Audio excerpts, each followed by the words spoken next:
कई सारे डेटा आज के टाइम पे पब्लिश हुए हैं जो ये बता रहे हैं कि इंडिया में जैसे ग्रेजुएट्स तो बहुत सारे हैं, लेकिन वो ग्रेजुएट्स मोस्टली या तो अनएम्प्लॉयबल है, मतलब उनमें कोई ऐसा एज सच कोई स्किल नहीं है जो एम्प्लॉयबल हो, राइट? मतलब कॉर्पोरेट वर्ल्ड को वो बेनिफिट नहीं कर पा रहे इन एनी वे। और नंबर टू, काफ़ी सारे लोग अंडर एम्प्लॉयड भी है, यानी बड़ी डिग्री लेके बैठे हैं लेकिन कोई ऐसा काम कर रहे हैं जो कि बिना डिग्री के भी हो सकता है। इसके पीछे क्या रीज़न है? आप बीइंग अ यूनिवर्सिटी, आप कॉर्पोरेट्स के साथ भी टाइड अप रहोगे, तो उनके क्या नीड्स है, बच्चों को क्या सिखाया जाता है दूसरे यूनिवर्सिटीज़ में जो कि वो नीड को सफाइस नहीं कर पा रहे? Can you share more light on that? तो सबसे इसके दो हिस्से हैं एक्चुअली, जो सवाल आपने पूछा। जॉब्स का क्रिएशन जो है, ये एक देश में और एक इंडस्ट्री जिस तरह से उसमें चल रही है, जब कभी मैन्युफैक्चरिंग हो रही है, जैसे Y2K प्रॉब्लम आई थी तो उसके लिए बहुत सारे हमको कंप्यूटर साइंस के रिसोर्सेज चाहिए थे। आज की तारीख में भी देखें कि कंप्यूटराइजेशन जो है हमारे देश में अभी 15 से 20% ही हुआ है, तो बहुत कुछ होना है, इसीलिए बहुत सारे कंप्यूटर साइंस के रिसोर्सेज की ज़रूरत है। तो एक तो होता है कि इंडस्ट्री में किस तरह के रिसोर्सेज की ज़रूरत है, वो डिसाइड करता है कि किस तरह के रिसोर्सेज हमारी यूनिवर्सिटीज़ प्रोड्यूस करें। ये तो एक मुझे लगता है शॉर्ट टर्म गोल हो गया। इसके साथ साथ मैंने हमेशा ये फील किया, और हम दोनों जीते जाते इस चीज़ के एग्जाम्पल हैं, कि हमारा देश, क्योंकि ये 140 करोड़ लोगों का देश है, ये अपने आप में एक बहुत बड़ी एक लैंड ऑफ अपॉर्चुनिटी है, बहुत सारी चीज़ें हैं। तो हमें एंटरप्रेन्योर्स को भी क्रिएट करने की, थिंकर्स को क्रिएट करने की ज़रूरत है, खुद से कुछ ना कुछ करें। क्योंकि मुझे लगता है कोई अगर छोटा काम भी कर लेता है, एज सिंपल एज एक वेबसाइट या कोई कहीं पे भी आप कोई छोटी सी भी अगर किसी की प्रॉब्लम को रिजॉल्व करने के लिए कोई छोटी भी चीज़ बना देते हो, तो मुझे लगता है कि इतने बड़े देश में वो एक बड़ा वेंचर बन सकता है। तो इस तरह की सोच डेवलप करने की ज़रूरत है। बट येस, जो इस बड़े समंदर में जो आपने बोला कि, तो रामस्वरूप विश्वविद्यालय जो है, हमारी कोशिश ये रहती है कि लर्निंग एंड डिलीवरिंग मॉडल पे हम लोग काम करें। हमारे जितने कोर्सेज होते हैं, हम उनको डिफरेंट ट्रीटमेंट्स देते हैं। इन डिफरेंट ट्रीटमेंट्स देने से पर्पस उसका यही होता है कि आप लाइफ की डिफरेंट सिचुएशंस के लिए जो है आप तैयार हो जाओ। ऐसा नहीं है कि हमने आपको केवल एक तरीका सिखाया है और आपको वही रास्ते पे चलना आता है। तो डिफरेंट, हर सब्जेक्ट का एक अलग ट्रीटमेंट होना चाहिए, अलग गोल होना चाहिए, अलग तरीके से पढ़ाया जाना चाहिए। हम कोशिश ये कतई नहीं करते कि हर टीचर एक तरीके से पढ़ाए। मैं ये भी नहीं कहूँगा कि सारे टीचर्स बेस्ट ऑफ बेस्ट हैं, ऐसा कभी नहीं हो सकता, कतई नहीं हो सकता। कमज़ोर टीचर है तो मुझे ये समझ आना चाहिए लाइफ में कभी ऐसा मिले कि मेरे को, मान लीजिए मुझे बॉस अच्छा नहीं मिल रहा, तो लेकिन मुझे डिलीवर करना है, तो मैं खुद से बढ़ चढ़ के उस चीज़ को कर सकूँ, तो वहाँ पे ये लर्निंग है। उस कोर्स को भी मुझे वर्थवाइल बनाना है। तो एक तरह से रियल लाइफ सिचुएशंस हम लोग क्रिएट करते हैं, but at the same time हम इसकी मॉनिटरिंग बहुत अच्छे से करते हैं। इसका इम्पैक्ट क्या आ रहा है उसके लिए भी हमने बहुत ही स्ट्रांग प्रोसेस बनाए रखते हैं।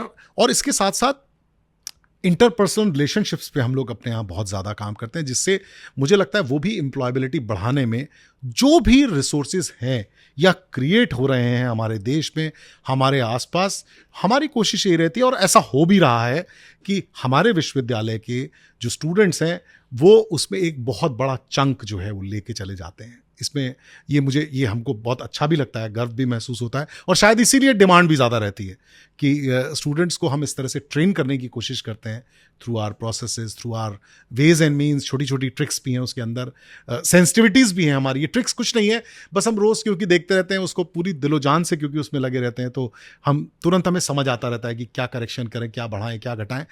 तो जो भी एवेन्यूज़ है उनमें सबसे बेहतर एवेन्यूज़ हमारे स्टूडेंट्स को मिले, यही हमारा परसूट भी रहता है, और मुझे लगता है काफ़ी हद तक हम इसमें सफल होते हैं। और मेरा तो अगेन फिर से ये मानना है कि जैसे जैसे देश आगे बढ़ेगा तो हमारे स्टूडेंट्स भी और ज़्यादा बुलंदियों को हासिल करेंगे। Just to put things in perspective, Ramswaroop University जिस एरिया में है, जब हमने शुरू किया था उस समय वहाँ पे, और कॉलेज भी जब हमने 25 साल पहले शुरू किया था, तो लखनऊ शहर से वहाँ तक पहुँचने में जो बीच का रास्ता था वो जंगल टाइप का पड़ता था।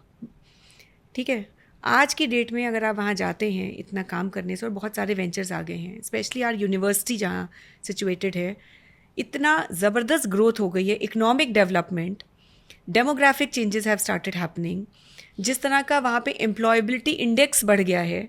क्योंकि आप कोई भी वेंचर डालेंगे, आप एक छोटी दुकान भी अगर खोलते हैं तो आपको 2-3 लोग काम करने के लिए उसमें चाहिए होते हैं। Now imagine a venture like a university coming up in a remote area तो वहाँ पे हमको सब तरह के लोग चाहिए काम करने के लिए, माली भी चाहिए आपको और हेल्पर्स भी चाहिए, इकोसिस्टम डेवलप हो जाता पूरा। तो कितना ज़्यादा एम्प्लॉयबिलिटी बढ़ी है उस एरिया की, होटल्स, रेस्टोरेंट, आसपास इतने सारे सभी वेंचर्स, चीजें। इतने वेंचर्स आ गए हैं, लैंड की कीमत अचानक से वहाँ पे बढ़ गई है। So you are bringing about a very potential change with one venture. By this I mean कि जितना हम अपने यहाँ के मैन पावर को, अपने स्टूडेंट्स को एंटरप्रेन्योरशिप की तरफ इनकरेज करेंगे, देखिए एक जो भी पॉपुलेशन है हमारी समस्या लाती है, लेकिन इसके साथ अपॉर्चुनिटी भी बहुत लाती है। और इतना ज़्यादा अभी गैप है एक माहौल देने में, एक सोसाइटी को डेवलप्ड सोसाइटी की तरफ जाने में।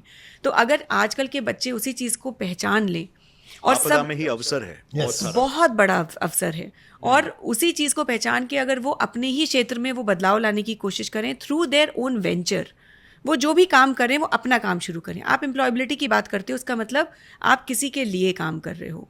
आप कह रहे हैं 50% employability, that means that person is expected to work for somebody. Why aren't you becoming a job creator? आप 5 लोगों को काम पे रखो ना।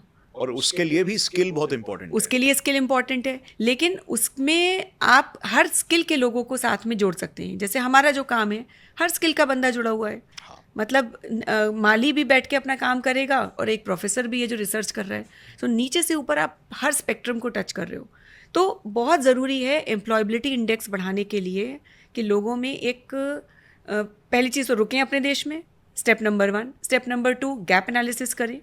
स्टेप नंबर 3 उस काम को शुरू करने का रिस्क टेकिंग टेंडेंसी हो, और इस बात से बिल्कुल ना डरें कि ये काम छोटा शुरू हो रहा है या बड़ा शुरू हो रहा है, but they should stay back and bring about that change in the whole scenario of working class, and they should generate jobs. Technology आई है, हमें कितना ज़्यादा, हम अभी इस समय केवल सर्विस दे रहे हैं, पूरी दुनिया को दे रहे हैं। हमें इस बात में खुश नहीं होना चाहिए कि हमारे CEOs बैठे हुए हैं, बड़ी बड़ी गूगल, माइक्रोसॉफ्ट, इधर। Why are we happy about it? I am not happy about it. Had they been here in our country तो चीज़ें बदली होती। तो हमें यहाँ पर लोग चाहिए हम दोनों बदलाव भी, लाने के लिए।